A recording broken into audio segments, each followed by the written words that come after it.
Hello students, welcome to Coachify. Welcome to our today's new 10 words from the Hindi editorial. Let's begin. The first word says legitimacy. When we talk about legitimacy, it says that नाम सुन के कैसा लगा? Legal, मतलब कुछ laws के हिसाब से हो सकता है. So something which is in accordance with accepted standards और रूल्स, जो लॉज के हिसाब से जो है, जो रूल्स के हिसाब से है, that would B legitimacy. And इसका रूट वर्ड लेजिट है, जिसका मतलब ही लॉफुल है. इससे बनते हुए वर्ड्स क्या हो सकते हैं? लेजिटिमेटली. जब लेजिटिमेटली हो गया, that becomes an adverb form. And illegitimate is basically opposite of legitimate. That means जो न्याय संगत नहीं है, which is not according to the rules, would be illegitimate. The usages can be the legitimacy of the election results was confirmed by an independent audit. The company's legitimacy came into question when allegations of fraud were raised. Okay, let's move to the next word. Our next word says convergence. Convergence कोई चीज़ का साथ में आने की बात करता है. Conference, confirm, कोई चीज़ का साथ में आना. कन बेसिकली एक प्रीफिक्स की तरह यूज़ हो सकता है, जो समझाता है कि कोई चीज़ का साथ में आना. और कन्वर्जेंस का मतलब होता है कि different things are coming together, maybe from different directions, to merge at a point, to unite at a point. अभी ओपिनियंस हो सकते हैं, डिफरेंट टाइप्स ऑफ रिवर्स हो सकती हैं जो एक पॉइंट पे कन्वर्ज करती हैं, डिफरेंट आइडियाज़ हो सकते हैं. So let's see how it goes. Its root word is converge जियर, जिसका मतलब है come together. And word list is converge and convergent. So converge and convergent की जब बात कर रहे हैं, कन्वर्ज का मतलब वर्ब हो गया. Converge forms the verb part and convergent is the again an adjective part. Usages कहता है the convergence of various opinions led to a well rounded decision. सबका ओपिनियन साथ में था. The convergence of cold and warm air masses is responsible for the formation of thunderstorms. एक geographical concept समझा रहा है. Okay, our next word is proliferation. When we talk about proliferation, proliferation is किसी चीज़ की इतनी ज़्यादा रैपिड ग्रोथ होना, बहुत फास्ट होना और अनकंट्रोल्ड मैनर में किसी चीज़ की ग्रोथ हो रही है. It is proliferation, rapid and wide spread growth of anything. Now ये किसकी हो सकती है? न्यूक्लियर वेपन्स की हो सकती है. प्रोलिफरेशन ऑफ प्लास्टिक वेस्ट की हम बात कर सकते हैं. We can see it everywhere, whether it is water bodies, whether it is on land. हमें हर जगह प्लास्टिक वेस्ट दिखता है, तो we can say proliferation of plastic waste. ये बनता है रूट वर्ड प्रोलिफरेट से, जिसका मतलब ही है टू इंक्रीज रैपिडली, बहुत फुर्ती से किसी चीज़ की ग्रोथ होना. वर्ड लिस्ट कहता है प्रोलिफेरस एंड प्रोलिफरेटर. प्रोलिफेरस जो फैल सकता है, जो इतनी रैपिडली इंक्रीज हो सकता है, दैट वुड बी प्रोलिफेरस, एक एडजेक्टिव की तरह. एंड प्रोलिफरेटर इज जो प्रोलिफरेशन के काम में, जो किसी की ग्रोथ को रैपिडली इंक्रीज करने में हेल्प करता है, that would be referred as a proliferator. The sentences say the rumors about the incidents proliferated on the internet. How things proliferate on the internet, you know it very well these days. The government implemented strict regulations to control the proliferation of nuclear weapons. Okay. Then moving to the next one, the next word says hydrographic. Hydrographic, hydro is related to water and graphic. Graphic की जब हम बात करते हैं तो हम किसी चीज़ को कैसे रिप्रेजेंट कर रहे हैं, चाहे वो राइटिंग्स में हो सकता है, ड्राइंग्स में हो सकता है, ग्राफ्स में हो सकता है, that is graphy. So hydrographic मतलब science dealing with the physical features of water bodies.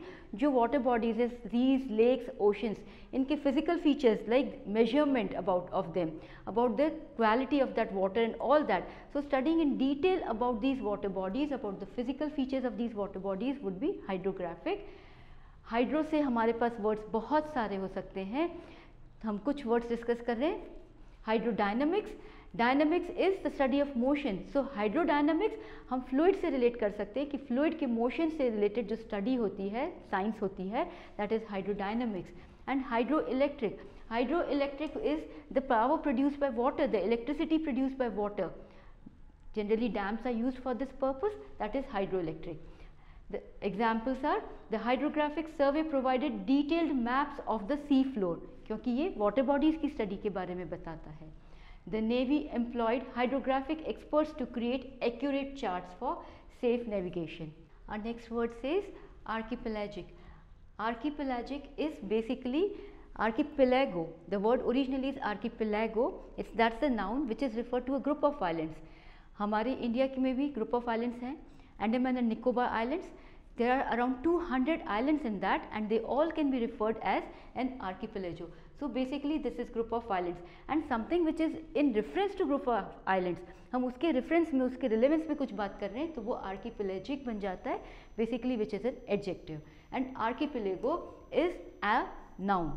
Now this root word is archipelago, which means a sea with many islands. अब archipelagic को हम यूज़ कैसे कर सकते हैं? The archipelagic nation boasted a stunning array of diverse islands. Islands की बात आई. The archipelagic nature of the area made it a popular destination for tourists. Everybody enjoys going to different islands. Okay. Moving to the next word, we have stratagem.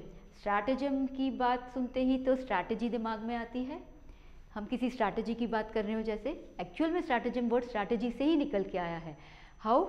Stratagem is strategy, but उसमें कुछ cheating हो सकती है, कोई trick हो सकती है सामने वाले को हराने की, सामने वाले को चीट करने की, या अपने फ़ायदे के लिए कुछ हो सकता है. कैसे? जैसे हमने कहा the general devised a brilliant stratagem to outsmart the enemy. It was done for a good purpose, क्योंकि आप एनिमी को हरा रहे हो. सो कुछ ट्रिक भी होगी स्ट्रैटेजी के साथ में. याद करने के लिए हम एक तरीका सोच सकते हैं. Even in all the cricket matches you might have seen there is a strategic time out. So strategic time out किसके लिए? कि आप आगे के गेम के लिए कोई स्ट्रैटेजी बना सकें. That is strategic time out. उसी से related stratagem. Okay, the words can be strategist and a strategy.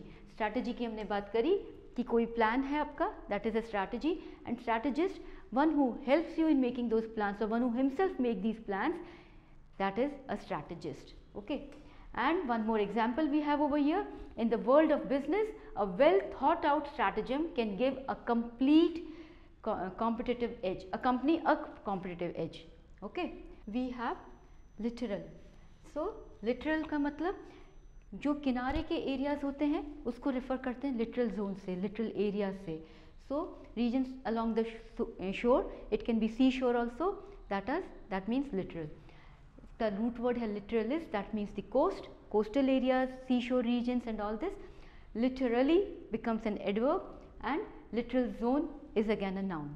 Now the usage says littoral states often collaborate on environmental initiatives.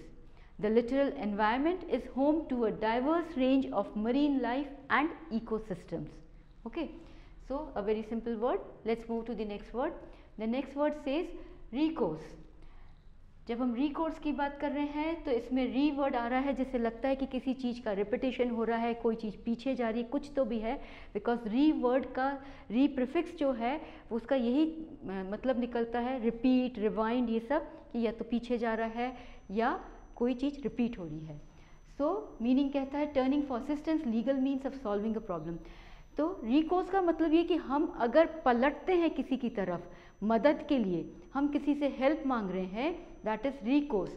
कई बार कुछ लीगल मीन्स हम चाहते हैं, कुछ ऑफिशियल तरीके चाहते हैं किसी प्रॉब्लम को सॉल्व करने के लिए, रीड्रेस करने के लिए, दैट वुड बी रिकोर्स. इसका रूट वर्ड है रिकर्सो, which means resort to. And recur और recurrence, recur is the verb form.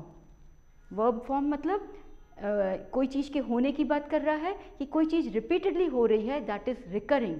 And recurrence becomes the noun form of this word, बार बार रिपीटेशन होना. And the usage says the legal system provides recourse for individuals seeking justice. When negotiations failed, the parties involved had to find recourse in mediation. जब बात नहीं बनी negotiation से तो उन्हें कैसे रास्ता ढूंढना पड़ा चीज़ों को सॉल्व करने के लिए? मीडिएशन के through. Legal system provides recourse, solve करने के लिए recourse प्रोवाइड करता है. Okay, so let's move to the next word. The next word says erroneously. जब हम erroneously बोलें तो क्या आवाज़ आ रही है? एरर की बात आ रही है.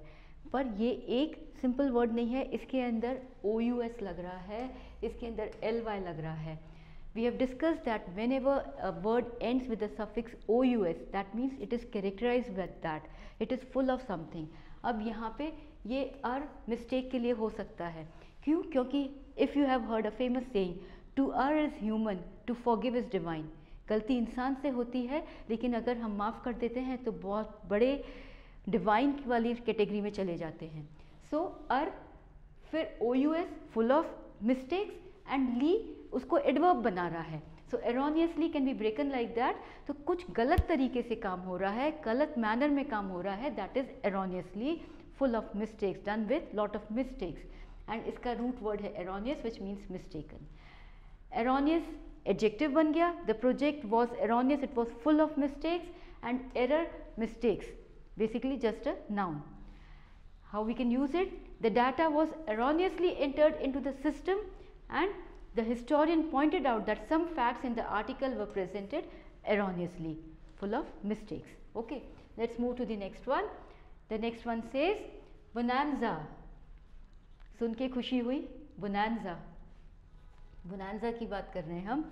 तो bonanza मतलब किसी चीज़ का बहुत ज़्यादा प्रोडक्शन होना. जनरली ये प्रॉफिट से रिलेटेड होता है, रिचेस से रिलेटेड होता है. कोई चीज़ बहुत अबंडेंस में हमारे को मिलती है, किसी बिजनेस में बहुत ज़्यादा प्रॉफिट हुआ, that would be considered as a like a bonanza year for exporters. तो उनका बहुत प्रॉफिट हुआ उस साल में, that is bonanza event that produces abundance. And it comes from the root word bonacia, that means sea, calm sea और fair weather. इसके जैसे वर्ड्स क्या हो सकते हैं? बोनांजा लाइक कह सकते हैं. कोई चीज़ ऐसी है जिससे बहुत अच्छा फ़ायदा हो रहा है, that can be referred as bonanza like. And how we can use it? The unexpected inheritance turned out to be a financial bonanza. The discovery of oil in the region brought about an economic bonanza. So bonanza can be in different ways. Okay, now to make these 10 words which we would be discussing almost every day, what we have done is थोड़ी सी दोस्ती और बढ़े हमारी, थोड़ी सी interesting और हो जाए, तो we have tried to make 2 passages, 2 practice sets with these 10 words. हमें ये 10 वर्ड्स हमने यूजेज में देखा है, हर वर्ड का इंडिविजुअल यूजेज देखा है, समझा है. अब आपको दिमाग लगाना है कि वो वर्ड कैसे कॉन्टेक्स्ट में फिट होगा. Why this is important? Because ये आपको आपके कॉम्प्रिहेंशंस को रीड करने में बहुत हेल्प करेगा. जो आपके पैसेजेस आते हैं एग्जाम्स में, it will help you a lot in that. Okay, let's start with the first practice set. We have given 6 words over here, and out of these 6 words we have to fill up the correct answers for them. Let's go through this passage. Course demand precise dash dash, if done dash may lead to conflicts. Diplomatic dash seeks peaceful solutions dash, if used wisely ensure harmony, and dash in diplomacy fosters stability. हम जल्दी से इसे समझते हैं कैसे use हो रहा है. जब ये बात कोस्ट की कर रहे हैं, कोस्ट डिमांड प्रिसाइज, तो हम कोस्ट की बात कर रहे हैं, तो इनमें से कौन सा वर्ड सबसे बेस्ट सूटेबल लगता है हमको? सिंस कोस्ट की बात हो रही तो हाइड्रोग्राफिक होगा. So coast demand, this is number 1. Coast demand precise, hydrographic. And what else? Something which is related to laws. Laws के हिसाब से काम होना चाहिए. So a demand precise, hydrographic, legitimacy. Okay, this would be number 2. And then if done dash में lead to conflicts. किस चीज़ से कॉन्फ्लिक्ट्स हो सकते हैं? जब गलतियां होगी तो कॉन्फ्लिक्ट्स हो सकते हैं. और गलतियों वाला वर्ड हमारा कौन सा था? If done erroneously. If done erroneously, if done erroneously में lead to conflicts. Diplomatic dash seeks peaceful solutions. हमने एक वर्ड डिस्कस किया था जिसमें हमने कहा था कि कोई तकलीफ है तो हम वापस किसी की तरफ जाते हैं, पलट के जाते हैं to find some solutions for that. So diplomatic recourse may seek peaceful solutions. Dash if used wisely ensure harmony. क्या चीज़ हम wisely use करेंगे? तो we had some word like stratagems.